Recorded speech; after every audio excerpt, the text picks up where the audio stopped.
Gravity feels obvious. You drop something and it falls. You stand on the ground and feel pulled downward. Planets orbit stars, galaxies hold together. From the moment you learn the word, gravity feels like a force acting on objects, pushing and pulling them through space. But physics tells a far stranger story. Gravity is not a force at all, and the fact that it feels like one is part of the illusion you live inside. We grow up with the idea that forces cause motion. A push makes something move. A pull brings it closer. This intuition works for almost everything you interact with. Friction, tension, pressure, electromagnetism.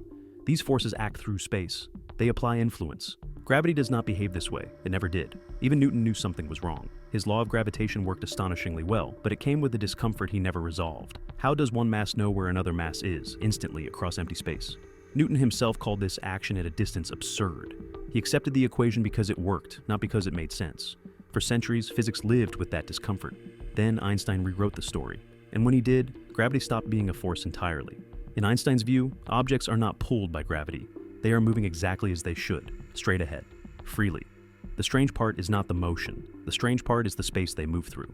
According to general relativity, mass and energy do not create a force. They curve spacetime itself, and objects simply follow the straightest possible paths inside that curved geometry. What you feel as gravity is not a pull. It is your attempt to resist your natural motion through spacetime. This idea sounds abstract, but it has a concrete consequence. Astronauts orbiting Earth are not weightless because gravity disappears. Gravity is extremely strong where they are. They are weightless because they are falling freely, constantly. They are following spacetime's curvature without resistance. You, standing on the ground, are the one not in free fall. The ground pushes you upward, preventing you from following the straight path spacetime lays out. The force you feel is not gravity. It is the electromagnetic force of the floor, resisting your motion. This inversion is subtle but devastating. It flips cause and effect. Gravity is no longer something that acts. It is something that shapes. And once you accept that, the universe stops behaving like a machine and starts behaving like a geometry. Planets do not orbit because they are pulled inward. They orbit because spacetime around massive objects is curved, and their straight-line motion becomes a closed path. Light bends near stars, not because it has mass, but because spacetime itself bends. Time slows near gravity, not because gravity acts on clocks, but because time is part of spacetime. The deeper implication is this. Gravity does not exist in the way you think it does. It is not a thing. It is not a field in the same sense as electromagnetism. It is a property of the stage itself, and that creates a problem, because physics has learned how to describe forces as quantum fields. We know how to quantize electromagnetism. We know how to describe forces as particles exchanged between systems. But how do you quantize geometry? How do you turn spacetime itself into something that exchanges particles? You don't. At least, not easily. This is why gravity refuses to fit into the quantum framework. Every other force is something that exists inside spacetime. Gravity is spacetime. That difference is not cosmetic. It is structural. It means gravity is playing a different role than anything else in physics. And this is where the illusion deepens. Because gravity feels like a force, your intuition groups it with the others. But physics does not. When you try to treat gravity like a force, everything breaks. Infinities appear. Predictions explode. The math stops making sense. This is not a technical inconvenience. It is a signal that gravity is not what your experience suggests. It is the geometry you mistake for interaction. Consider free fall again. In Einstein's theory, free fall is the absence of force. If you drop an object, it experiences no gravitational force. It is inertial. It is doing what all objects do when left alone.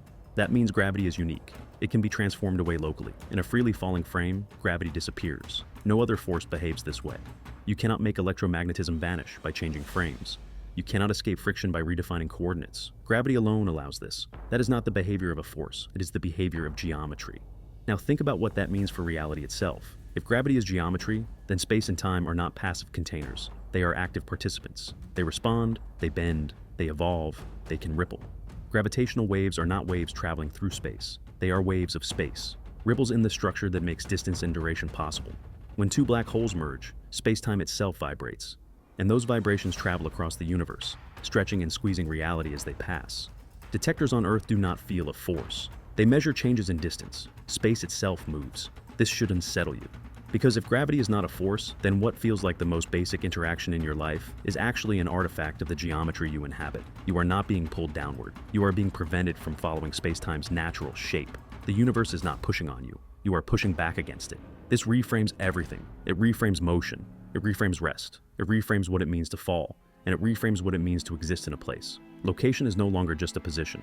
It is a relationship to curvature. Time is no longer a universal flow. It is a local dimension that stretches and compresses depending on geometry. Gravity does not tell matter how to move. Matter tells spacetime how to curve. and space-time tells matter which paths are straight. That sentence alone breaks the force-based intuition you rely on.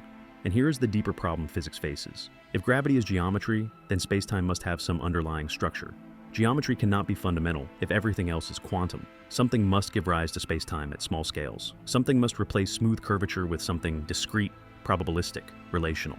And when that happens, gravity as geometry may itself emerge. Just as temperature emerges from molecules, gravity may emerge from something deeper. If that is true, then gravity is not a force and not even fundamental geometry. It is a large-scale behavior of a deeper system. Your experience of weight would then be an emergent sensation layered on top of an emergent space-time, layered on top of something even more abstract. This is not speculation from the fringe. Many approaches to quantum gravity assume exactly this. Space-time as emergent, geometry as derived, gravity as a macroscopic effect. The reason you have never felt this is because emergence hides its origins. You do not feel molecules when you feel heat. You do not feel space-time when you feel gravity. You feel the interface. The problem is not that gravity is mysterious. The problem is that your intuition insists it must be simple. A pull, a force, a cause. But physics says otherwise. And when intuition and physics diverge, intuition loses. This leads to an uncomfortable realization. If gravity is not a force, then the universe is not held together by pushes and pulls. It is held together by structure, by relationships, by geometry that responds to energy and momentum. The cosmos is less like a machine and more like a self-consistent shape. And shapes behave differently than forces. They do not act. They constrain, they guide, they define what motion means. This is why gravity is so hard to unify with the other forces. They live inside space-time. Gravity is space-time. Trying to combine them is like trying to place the map inside itself. Something must change. Either gravity must be reinterpreted again, or space-time must stop being fundamental. And whichever option is true, your experience of gravity will remain the same. You will still feel weight. You will still fall. You will still orbit. The interface does not care how the back end works. It only cares that it remains stable. This is the final inversion. Gravity feels like a force because your body evolved to interpret resistance to free motion as force. It feels like a pull because your nervous system is built to describe constraints as interactions. But the universe does not pull you down. It curves beneath you. And you spend your life pushing against that curve, mistaking resistance for attraction. Gravity is not a force. It never was. It is the shape of reality expressing itself through motion. And once you see that, the idea of a force pulling everything together starts to feel like a story we tell, because geometry is too abstract to feel. This is Veritas Labs, where truth is tested.